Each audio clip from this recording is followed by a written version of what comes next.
XYZ कोई भी इंसान है, पूरे लोग हर किसी को जानते हैं। जरूरी नहीं है कि मैं झाड़ के ऊपर मेरा मुस्कुराता हुआ ची करता फोटो लगा हुआ नीचे लिखो ईद मिलादुन नबी मुबारक, तभी मेरे को लोग पहचानेंगे।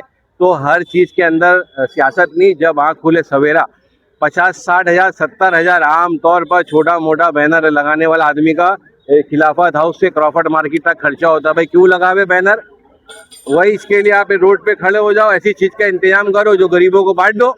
सुबह कोई नेकी का काम कर दो, नियाज कर दो, कोई नेक काम कर दो, अस्पताल में जाके फल फ्रूट बांट दो। मेरे को तो सब जानते हैं, मैं नहीं लगाऊंगा बैनर, मैंने फैसला कर दिया। अब मेरे जो भी 60 70 80 100 बैनर लगते थे, मैं मेरे बैनर का मालिक हूँ। मगर अब जिनको लगाना उन लोगों ने उसके अंदर रास्ता निकाल लिया कि गुम्मत खजरा का नाम नहीं, फोटो नहीं होना चाहिए, नाम नहीं होना चाहिए। तो बात तो ये हो गई कि बच्चा तो पैदा कर लिए मगर उसका नाम रखने के लिए तुम डर रहे हो। तो मेरा बोलना ये है कि आप अपने अपनी जगह के ऊपर एक बैनर लगा लो, जहाँ आप खड़े हो गए कोई खिदमत कर रहे हो वहाँ पीछे आपका बोर्ड लगा लो कि भाई हम हमारे यहाँ खड़े हो के हमारी वहाँ मदीने गुम्मत खिजरा का भी फोटो लगाओ, मिलादुन नबी भी लो। काय का डर? मेरे नबी, मेरे आका, मेरा दीन, मेरा रसूल, तो मैं नाम लेने में शर्माऊंगा क्यों? मगर मैं वहाँ लगाऊंगा जहाँ से मैं निकालने की ताकत रखता हूँ। एक यार मीटिंग में सब बड़ी बड़ी बात करते खड़े हो गए, सेकेंड डे सारे लोगों के बैनर लटके हुए रहते। मैं अपने हाथ से बी वार्ड के अंदर गुम्मत खजरा का फोटो कैंची से काट काट के निकाला हूँ।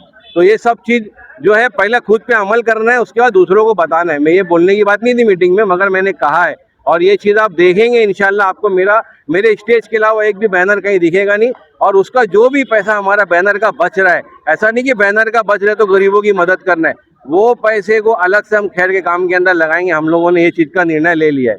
अच्छा सर, जिस तरीके से यहाँ पर मीटिंग हुई थी उसमें एक चीज का जिक्र और हो रहा था कि मुहर्रम के प्रोसेशन में जिस तरीके से लापरवाही हुई, जिस तरीके से विटामिन की गोली के नाम पर नशीली दवाएं दी गई, जिससे बहुत लोगों का नुकसान हो सकता था, बच गया।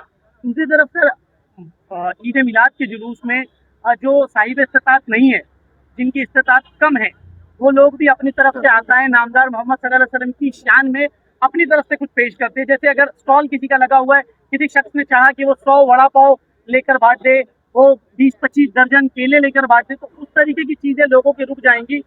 अब हर कोई तो परमिशन नहीं ले सकता। ऐसी चीजें नहीं है। देखो, किसी को कुछ बांटने के लिए परमिशन लेने की जरूरत नहीं है। जुलूस की गाड़ी निकालने के लिए परमिशन की जरूरत है, आपको स्टेज लगाना है, आपको साउंड लगाना है। मैं आपकी बात पे आ रहा हूँ। मैं ये क्या हुआ कि मुहर्रम के जो शोक का जुलूस निकला था, उसमें कोई फसाद पसंद इंसान ने जो है कैप्सूल देकर लोगों को खराब करने का काम किया था। तो ये सारी चीजों को मुंबई पुलिस ने पकड़ के उसका पर्दाफाश किया। अब यहाँ पे हमको जरूरत इस बात की है, चाहे वो अपना ईद मिलादुन नबी का जुलूस हो या कोई भी चीज का ऐसा जुलूस जिसके अंदर हजारों लाखों लोग रास्ते के ऊपर आते हो, तो वहाँ पे जो मोहल्ले के जिम्मेदार लोग हैं, जो सोशल वर्कर है, वो हर किसी को बराबर पहचान दे। जैसे आगरीपाड़ा पुलिस है, नागपाड़ा पुलिस है, पैदूनी पुलिस है, उसको मालूम है कि ये मोहल्ले का कौन लड़का किस लेवल का है, कौन ड्रग्स एडिक्ट है, कौन नेक काम करने वाला है। तो ये उनकी भी जिम्मेदारी बनती है कि वो लोग उस चीज के ऊपर ख्याल रखे। वड़ा पाव बांटना या कोई बिस्किट बांटना ये कोई गुनाह नहीं है। अगर ये सब नहीं बांटेंगे तो फिर बांटेंगे क्या? ध्यान उस चीज के ऊपर रखना है कि कोई खामोशी से कोई सुमड़ी में कोई चीज निकाल के बच्चों को दे के बीमार ना कर दे, तो उसके ऊपर अपनी नजर रखना है, सिर्फ नारे मारते हुए बैठना नहीं है।